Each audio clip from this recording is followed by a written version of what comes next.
بسم اللہ الرحمن الرحیم۔ مالک کیچ آفیشیل کی دنیا کے دوستو، السلام علیکم۔ یہ ایک کسان کی کہانی ہے جس کا کھیت کافی وسیع رقبے پر پھیلا ہوا تھا، جس میں اس نے فصل اگائی ہوئی تھی۔ اس کی فصل ذرا بڑی ہوئی تو اس فصل کے درمیان ایک چڑیا نے اپنا گھونسلہ بنا ڈالا۔ کچھ وقت گزرنے کے بعد چڑیا نے اس گھونسلے میں انڈے دے دیے۔ جلد ہی ان انڈوں سے چڑیا کے بچے نکل آئے۔ چڑیا ان کے لیے دانہ دگنا چگتی اور ان کی دیکھ بھال کرتی۔ چڑیا کے بچے آہستہ آہستہ بڑے ہونے لگے۔ چڑیا ہر روز صبح سویرے اپنا پیٹ بھرنے اور بچوں کے لیے دانہ دگنا چگنے کے لیے گاؤں کی طرف چلی جاتی تھی۔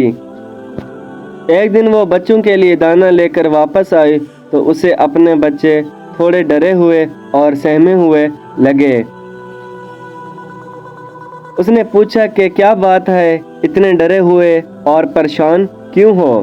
ماں، آج کسان آیا تھا اور وہ فصل کاٹنے کی بات کر رہا تھا۔ وہ کہہ رہا تھا کہ وہ صبح اپنے بیٹوں کو فصل کاٹنے کے لیے بھیجے گا۔ ہم ڈر گئے کہ اس طرح تو ہمارا گھر بھی تباہ ہو جائے گا۔ ہمیں فصل کاٹنے سے پہلے ہی کہیں چلے جانا چاہیے، ابھی تو ہم اڑانے کے قابل بھی نہیں ہیں، اور یہ بات بچوں نے کی ہے تو ہمارا کیا بنے گا، اس لیے ہم ڈرے ہوئے ہیں۔ وہ چڑیا کہنے لگی بچوں فکر نہ کرو، ڈرنے کی کوئی بات نہیں، کل کوئی بھی فصل کاٹنے کے لیے نہیں آئے گا۔ اگلے دن بالکل ویسا ہی ہوا جیسا چڑیا نے کہا تھا، کوئی بھی فصل کاٹنے نہیں آیا تھا۔ پھر کتنے ہی دن ایسے ہی گزر گئے، کوئی بھی فصل کاٹنے نہیں آیا۔ چڑیا اور اس کے بچے بہت خوش تھے۔ ایک دن پھر جب چڑیا دانہ دگنا چگ کر واپس آئی تو بچوں کی شکلیں دیکھ کر وہ پریشان ہو گئے۔ بچے پھر ڈرے ہوئے اور سہمے ہوئے تھے۔ انہوں نے بتایا کہ آج پھر کسان آیا اور وہ دوبارہ فصل کاٹنے کی بات کر رہا تھا، اس لیے ہم پریشان ہیں اور ڈرے ہوئے ہیں۔ وہ کہہ رہا تھا کہ وہ کچھ مزدوروں کو فصل کاٹنے کے لیے بھیجے گا۔ ساری بات سننے کے بعد چڑیا نے کہا، بچوں تو بالکل فکر نہ کرو، کوئی بھی فصل کاٹنے نہیں آئے گا۔ اگلے دن پھر بالکل ویسا ہی ہوا جیسا چڑیا نے کہا تھا، کوئی بھی فصل کاٹنے کے لیے نہیں آیا تھا۔ کئی دن ایسے ہی گزر گئے، بچے اب کچھ بڑے ہو گئے تھے۔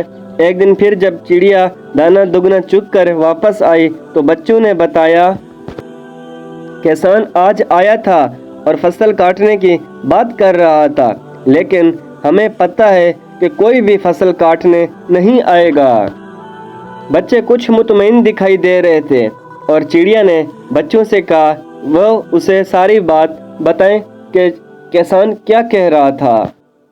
دوسروں پر بھروسہ کر کے وہ بہت سارا وقت ضائع کر چکا ہے۔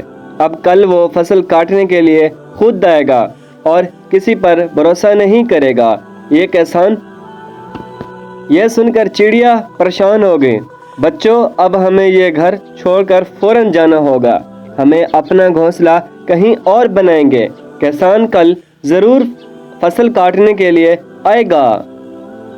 بچے بڑے حیران ہوئے۔ ماں، لیکن پہلے بھی تو وہ کئی بار ایسا کہہ چکا ہے، لیکن کوئی بھی فصل کاٹنے کے لیے نہیں آیا تھا۔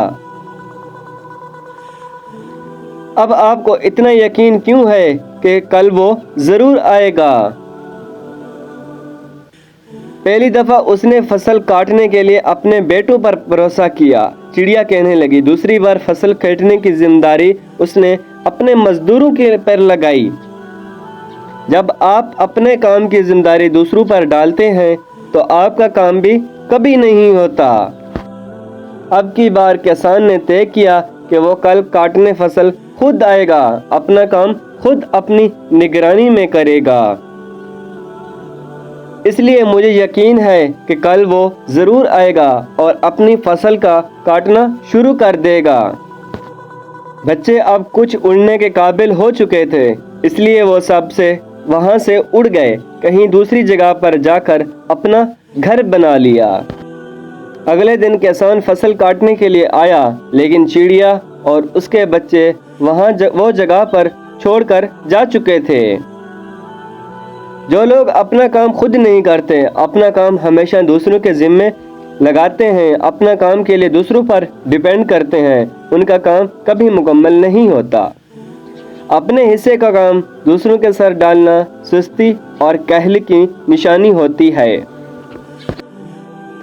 کہنے کا مقصد یہ ہرگز نہیں کہ ہمیں دوسروں سے مدد نہیں لینی چاہیے، دوسروں سے مدد ضرور لیں، لیکن اپنی مدد آپ کرنا دوسروں سے مدد لینے سے کئی گنا بہتر ہوتا ہے۔ ہمیشہ یاد رکھنا، دوسرے بھی ان کی مدد کرتے ہیں جو اپنی مدد آپ کرتے ہیں۔ اگر زندگی میں آپ کے کچھ خواب ہیں تو ان خوابوں کو اچیو کرنے کے لیے دوسروں پر ڈیپینڈ نہ کریں، بلکہ خود آگے بڑھ کر انہیں اچیو کرنے کی کوشش کریں، اور اس بات کا یقین رکھیں کہ اگر آپ قدم بڑھائیں گے تو لوگ آپ کے ساتھ خود ہی جڑنا شروع ہو جائیں گے۔